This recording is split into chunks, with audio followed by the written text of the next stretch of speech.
Just because a cartridge exists doesn't mean it deserves a spot in your bug-out bag. In fact, some of the most hyped rounds out there will leave you high and dry when things go sideways. So, which ones should serious preppers and defenders flat out avoid? In this video, we'll talk about 7 of the worst cartridges for SHTF. Ammo that's either expensive, hard to find, or just underwhelming when the chips are down. We'll cover a boutique AR thumper that eats like a diva, a popgun round that couldn't punch through a flannel shirt, and a few obsolete pocket calibers that might get you killed before they get you rescued. There's even a Cold War relic still floating around out there, tempting people with nostalgia but offering little in return.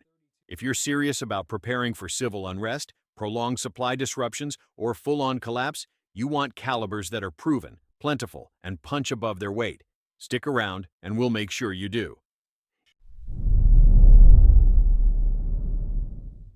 Introduced by Harrington and Richardson in 1984, the 32 H&R Magnum tried to modernize the old 32 S&W Long by stretching the case and loading it to higher pressure. It was marketed as a mild recoiling revolver round for small-frame carry guns, yet still rabbit-worthy in a trail pistol. Factory ammunition pushes an 85-grain jacketed hollow point near 1,100 feet per second from a 4-inch barrel, generating roughly 225 foot-pounds of energy. Better than 32 ACP, but no match for 38 Special plus P. So, why is it on this list? Because of ammunition scarcity. Current retail hovers between 90 cents and $1 a shot, with brief spikes above $1.20 last winter. Brass and bullet selections are thin, so reloading isn't the easy fix it is for 38. In a breakdown scenario, you need cartridges you can barter for at any rural gas station. 32 H&R will be as rare as a payphone. Handloaders sometimes counter the availability issue by trimming 327 Federal brass and loading it to H&R pressures. Yet even that workaround depends on primers and powder charges that share shelves with more popular rounds. Chronographs confirm the Little Magnum struggles to stay consistent across short barrels. Velocity spreads of 70 to 90 feet per second are normal. That variance means calculating dope for small game headshots or steel challenge plates becomes a guessing game. In defensive roles, the cartridge faces another hurdle. Few modern hollow points are engineered for such narrow velocity windows, so expansion is erratic. Even the venerable Federal 85-grain personal defense load can clog in heavy clothing and act like ball ammo. When you weigh those limitations against a 38 Special's proven record through 2 world wars, the older round looks positively futuristic for a long emergency.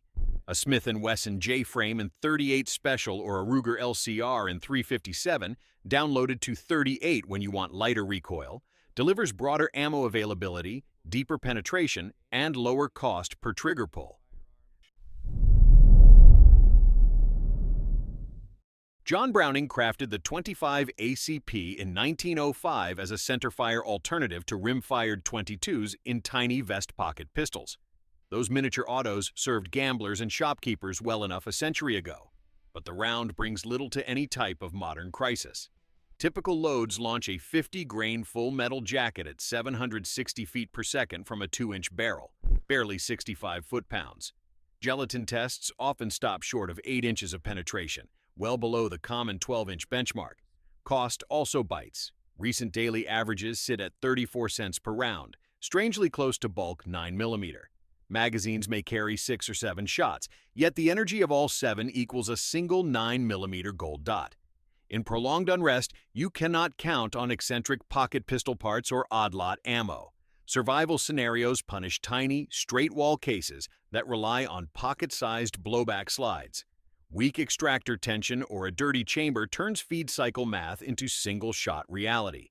Historical data from police autopsies in the 1970s showed that over half of 25 wounds failed to penetrate the ribcage when fired from typical vest pocket distances.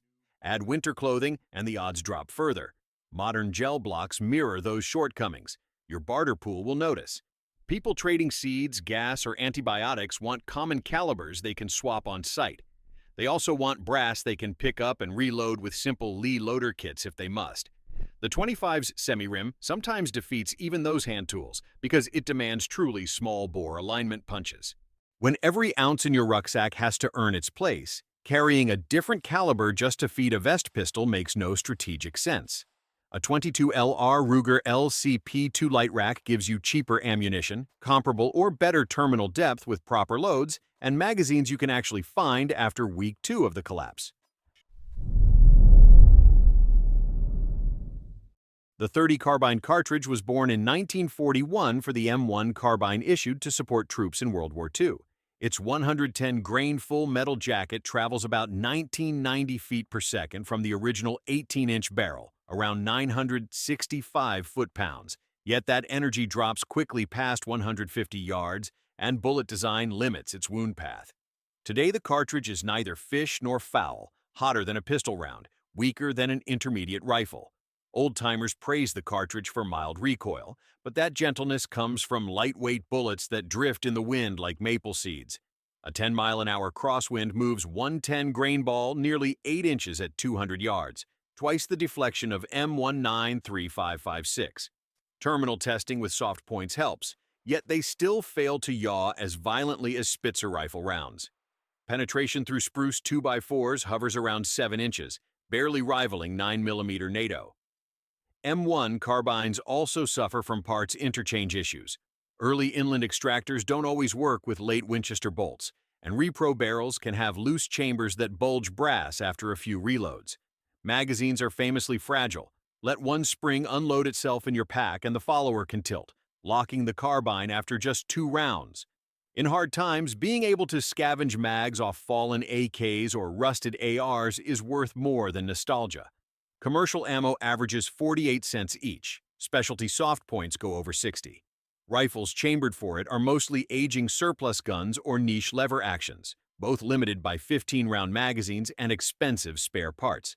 Availability is far behind 5.56 or 7.62 by 39, and steel-cased imports are almost non-existent. When magazines dent or bolts crack after thousands of emergency rounds, replacements won't be sitting on a Walmart shelf. A plain Jane AR-15 in 5.56 offers double the range, half the parts hassle, and ammo you can scavenge from half the National Guard armories in the country. Fabrique Nationale unveiled 5.7 by 28mm in 1990 alongside the P90 personal defense weapon, pitching it as a lightweight armor piercer. Civilians, however, only get sporting loads. A 40-grain VMAX at 2350 feet per second from a 16-inch PS90, or about 2,000 from a 5-inch pistol, roughly 350 foot-pounds, comparable to hot .22 Magnum. Without the restricted SS-190 armor-piercing slug, its barrier punch is oversold and the tiny projectiles lose velocity fast. Fans often cite the cartridge's flat trajectory, and that's fair out to about 175 yards. Past that, the featherweight projectile slows down so quickly that drop tables start to look like 22-250 data scaled to half size. Energy dips under 200 foot-pounds before reaching Met's outfield distance, at which point any soft target still standing will wonder why you brought a varmint rifle to a people problem. Most civilian rifles in 5.7 ship with 20 or 30-round magazines, but those feed towers need proprietary springs that relax if stored fully loaded for months. Replace them? Only a handful of distributors stock spares, and good luck machining spring steel after the grid blinks out. True, 5.7 by 28 handguns give you 20 rounds on tap, sometimes more, but the mags need a slim spacer at the rear, another little part to lose in the brush. Meanwhile, every third household has Glock 17 mags by the shoebox. During the early pandemic panic, pricing spiked above $1.70 per round, and even after settling down, the average still sits around 40 cents. Reloading requires special lacquered brass and tiny rifle primers, neither easy to hoard. The mags only fit P90-style rifles or select pistols like the FN57 and Ruger 57, all of which rely on proprietary parts. Lose a bolt stop in Bartertown and your space gun turns into a club. A 9mm PCC or Glock with 33-round sticks will do the same jobs with cheaper ammo, more weight behind each hit, and easier sourcing of springs and followers. Browning's .32 ACP, also known as 7.65 Browning, has been around since 1899, long enough to arm both bankers and assassins. A 71-grain full metal jacket typically leaves a 3-inch barrel at 900 feet per second for about 130 foot-pounds. European police once accepted that. Today's felons full of adrenaline will barely notice. Modern hollow point designs often fail to expand because the velocity is too low, while FMJ noses tend to yaw off bone and veer. Supporters will mention the cartridge's soft recoil, claiming that faster follow-up shots make up for the lower power. Timers tell a different story. Front sight tracking on blowback pistols is snappier compared with locked breech Micro 9s because the slide mass has to counter cartridge pressure. That muzzle flip erases much of the theoretical speed advantage.